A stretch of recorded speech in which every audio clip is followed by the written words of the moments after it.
Hi, and welcome to another video from myself, Michael Waters, and I'm an intuitive life coach with Hummingbird Wings. So today I was wanting to talk about anxiety and depression and just like kind of that general unworthiness feeling that a lot of us feel within us. It's something that I've felt myself in the past, and I see from posts on Facebook, from talking to people, that a lot of people suffer from the same problem. In fact, I'd go as far to say that it's an epidemic in our modern current day life. So today I wanted to just go through a simple wee exercise that you can do, and this will help you to identify the areas which are holding you back and help you to overcome them, to convert them, to release them, whichever may be necessary, to try and achieve a state of happiness, and to leave this anxiety. In fact, not just leave it, to release this anxiety, release the hold it has over you. So, the my belief is that we feel this anxiety and depression because we don't feel like we fit in. We are worried about what other people are thinking about us. We're worried about that judgment. And we try to please other people so that we can fit in with a group, so that we can be accepted, so that we can feel worth. But by trying to fit in with this group of people, with one person, whoever it may be, we tend to sacrifice parts of ourselves. And when we do that, we're not being our authentic self, we're not being our true self. But the problem is that many of us don't actually know who we really are. We go through life so much trying to please other people, trying to be something that we think others want, that we forget who we really are as a person. We just don't know ourselves, and it's that not knowing who we are that prevents us from finding our own happiness, because we're trying to find our happiness through other people, through external sources rather than internal. So that's what I wanted to talk about today. So the technique I'm going to show you is all about finding out who you are, and this isn't some magical technique. This isn't something that is going to be new to you. What I'm going to recommend to you is that you do a brainstorming chart, if that's the real term for them. I think they are. And it's basically where you write in the middle a question, and then you put everything around it, just words, phrases, whatever resonates with you, and you write it around it. I've done one for myself from 4 years ago, and this is when I was having a big upheaval in my life, a big dramatic change, and that's when I started finding out who I was. So I've done one based on who I was 4 years ago, and I've done another one today based on who I am now. So I'll show you that on the screen just now. And there you can see. So this is who I was at the time 4 years ago. So if you look at it, you'll see that there's red writing and blue writing. So the red is what I saw as negatives in myself and in my life, and the blue is what I saw as positives. And the first thing you might notice is there's a hell of a lot of red there, and that's basically because I didn't like myself. I didn't like who I was. So let's go through some of them. I'll go through the positive ones first. So I actually found it quite difficult to see any positive in myself at all.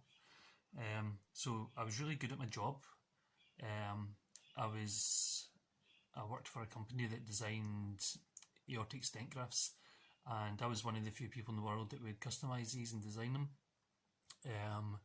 I was like part of a team, but I was really good at it. I designed the processes, the measurement techniques, and I was confident in that ability. I knew that I was good at it, because there was results. It's you put in the work, you get results back. It's clean and clear. There's no doubt in it. I was a father. I love being a father. I have 2 children. Well, I have 3 children now. And that's a big part of who I was and who I am currently as well. I was creative. I've always been creative, had a good imagination, like drawing, painting.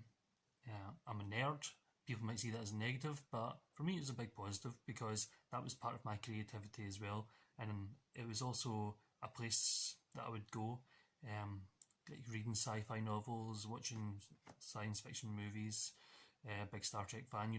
These things would provide distraction for me from all the red things that you see here.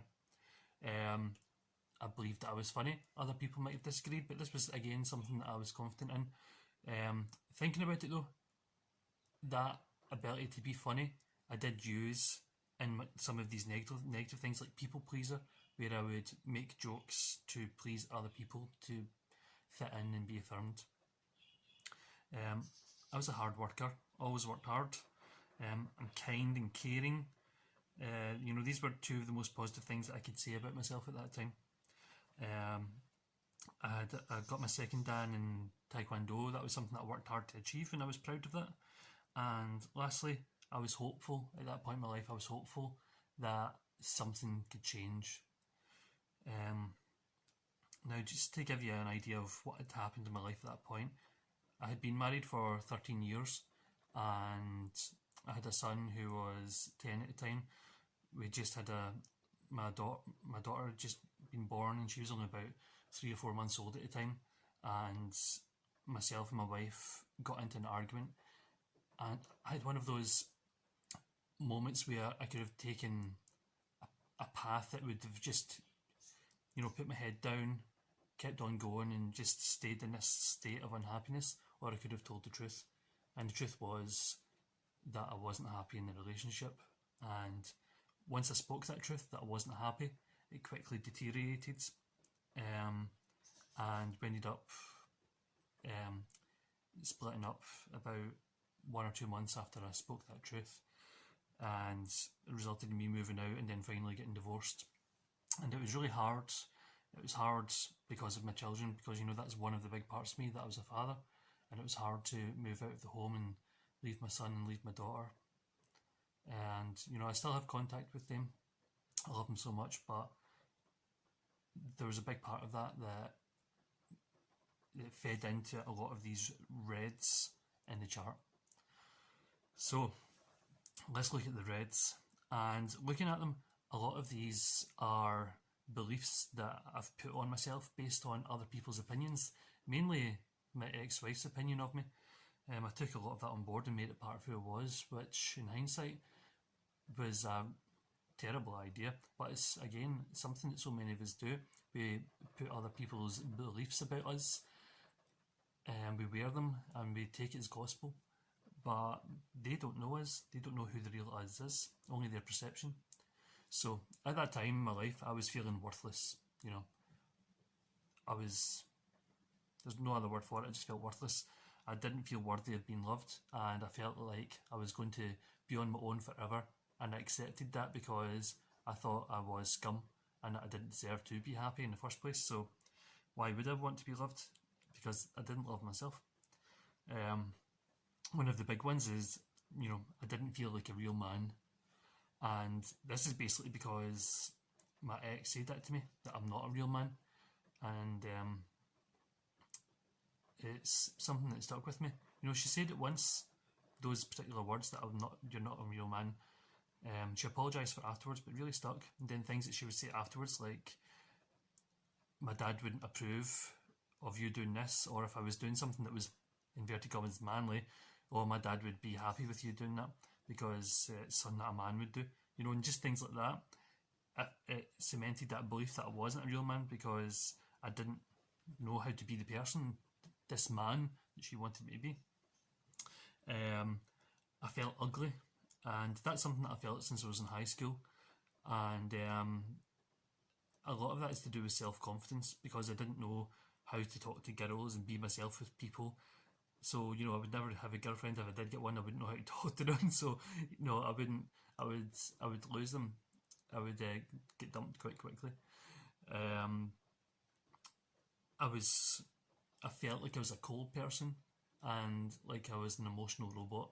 And again, that is a phrase from my ex. She said that I was an emotional robot because when she would want to have a fight, I would always put my head down. I would withdraw into myself and close myself off, because I knew that if I were to participate in that fight, that it would escalate and that the truths that I was holding inside would start to come out and it would lead to the end of the relationship.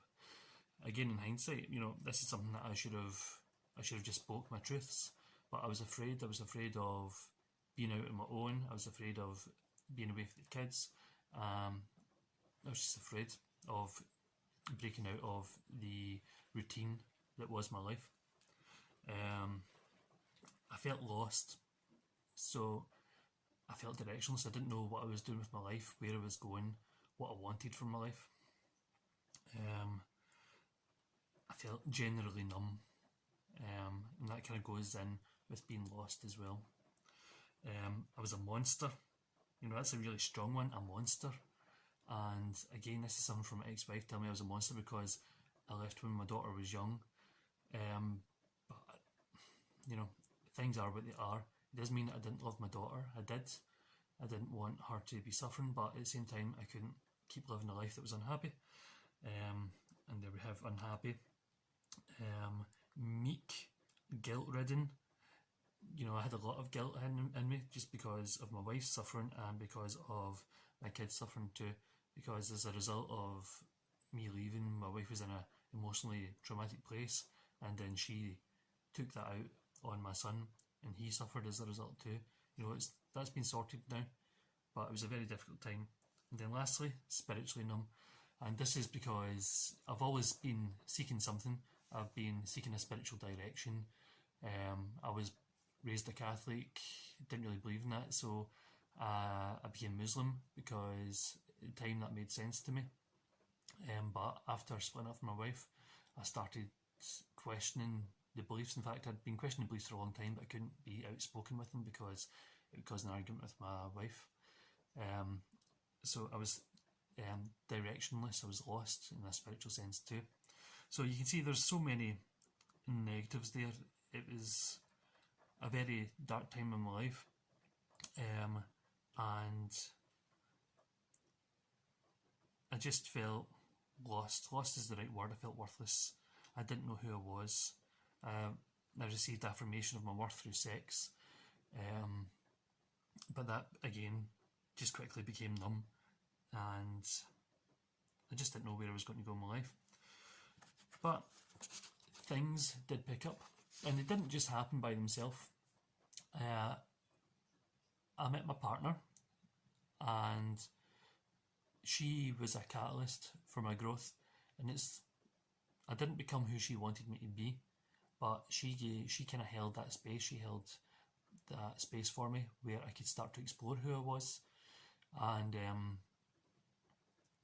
she also introduced me to other beliefs and ideas that I hadn't ever considered before, like shamanism, like tarot and Reiki, energy medicine. And this is something that I'd never thought about before. And I don't know if I would have thought of it if I hadn't met her. So this is what I'm hoping to do today, is to help all you maybe explore other areas that you've never thought of before. So I created a second chart for who I am now, and I'll put that up now. And then you'll see a big difference in this. It's mostly blues with that one wee red in there. And I tried really hard to think of things that I don't like about who I am, and I'm happy to say that I couldn't really think of any. There was just that one little one. So looking at some of the big ones, so spiritually numb in my last one, I started exploring shamanism, learning the tarot, learning Reiki, and through that I started to understand what my spiritual path was, that I didn't believe in a fixed doctrine, and that basically that it's love for each other that matters, and the energy is all around us, and we can use this energy to heal ourselves, to heal others, and we are part of that energy. We are part of the universe, and knowing that I'm part of this system, this universal system, just made sense to me, and it felt right, and that became my belief system. And I'm not rigid in that. I'm flexible. I'm open to learning new things, new beliefs, and I know that I'm not going to be chastised for it because I am my own guru, I'm my own priest, my own imam, and I I will never ever let guilt guide my beliefs. Um, so that was a big healing part for me from that spiritually numb and finding a spiritual direction. It took away the numbness altogether, and it took away that feeling of being lost, which was wonderful. And it also helped me to find my worthiness.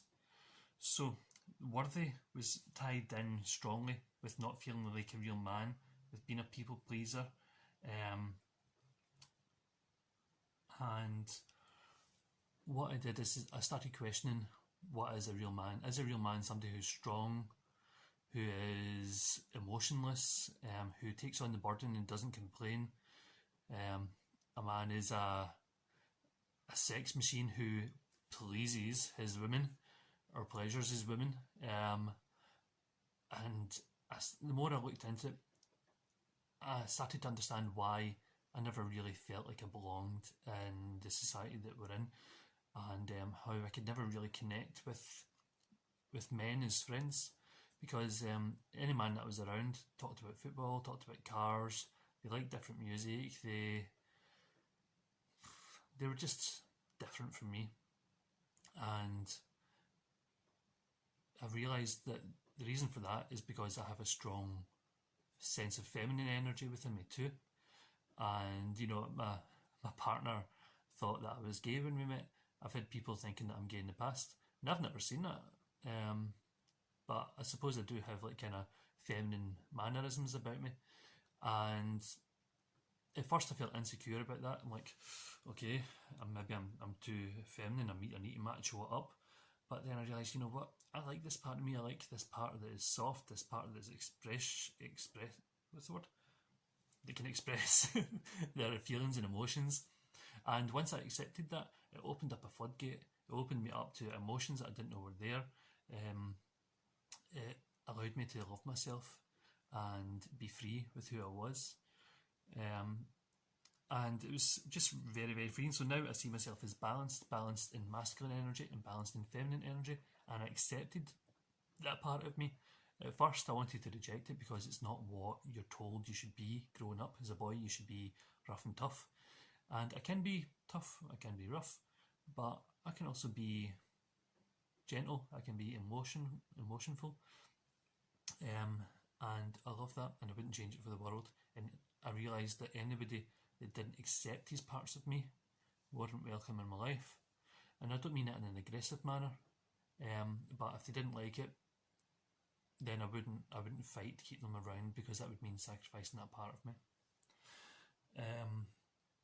I went from being a people pleaser to being direct with people and being honest, because in my relationship, my relationship with my ex-wife, as I was healing and reviewing that, I realised that I gave up a lot of who I was, that I gave up my voice to please her in order to stay in the relationship. And as a result, that caused me to be a liar. I would lie about things because I didn't want to start an argument. And I justified this to myself because I believed it was for the greater good. It's for the good of the relationship. But then I realised, if you have to lie, if you have to be someone else to be in a relationship, then you shouldn't be in that. You should be 100% genuine to yourself if you are going to, 100% genuine to yourself if you're in a relationship. And if the person you're in a relationship with doesn't like it, either they need to review themselves, or you just leave the relationship. So I'm much more honest and direct. And by direct, I don't try and offend people, but I'll always give my truth. I'll always try and give it in a loving way. But if a person is offended by my truth, and I know that I've not done anything wrong, that I'm just saying something that I believe in, if they're offended by that, then I know that is their issue to heal. It's not on me, it's on them. And they've got a choice to make at that point. They can distance themselves from me, they can be angry and offended, or they can review that within themselves and make the changes that need to be done. Because whenever we're offended, it's because somebody sparked on truth. a truth of an insecurity within us, and it's something for us to heal. So if we're ever offended, we should be healing that right away. So that was a really big revelation for me as well. And I've got other things here, like being creative, which I had before, and I'm still a nerd. I'm still caring, but then other things that I did in as well, like being generous. I'm a good cook. I'm happy. I'm handy. I've got that balance, masculine, feminine. I'm understanding and forgiving, and that came with not really worrying what people think about me. As soon as I stopped worrying what they think about me, I started thinking about them. I would look at them. I would try and understand why is someone speaking to me like that? Why is someone behaving like that? And I would start to understand why people are interacting with me the way that they are. It may be that something in me is reflecting something within them that they dislike. It may be from a trauma that they've received in the past. But by being more understanding to someone's actions and reactions, it made me much more understanding, much more forgiving, and it put me in a position of power because I wasn't letting their energy affect me. And that power is amazing, and from a totally non-egotistical way, it really puts you in control because you're not giving them power over you.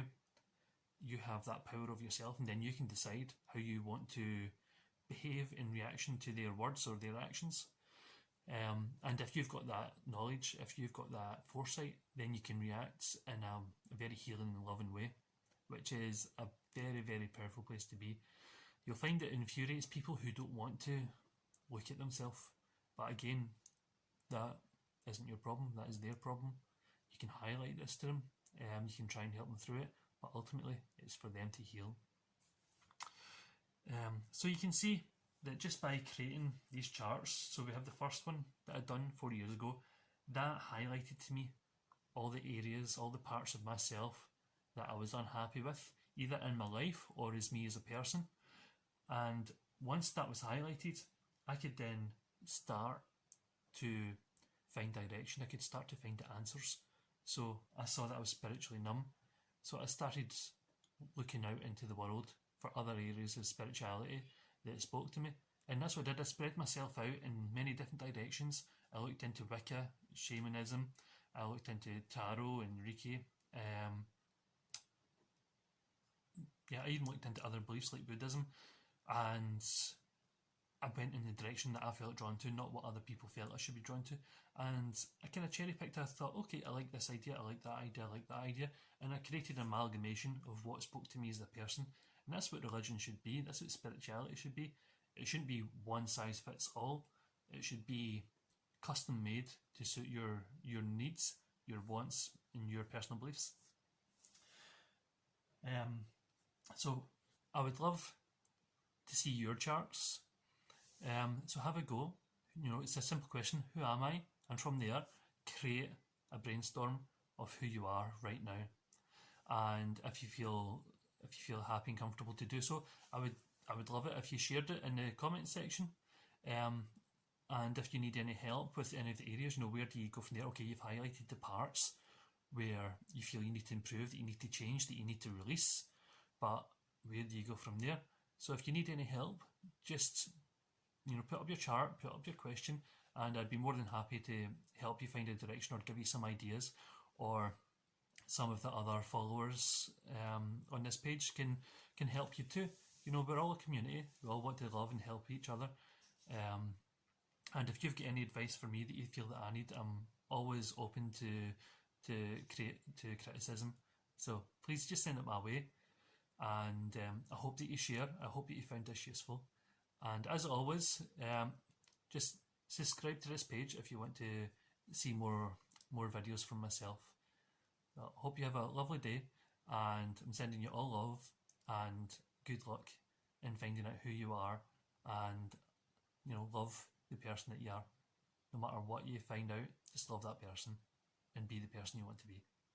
Okay. Much love to you all. Bye.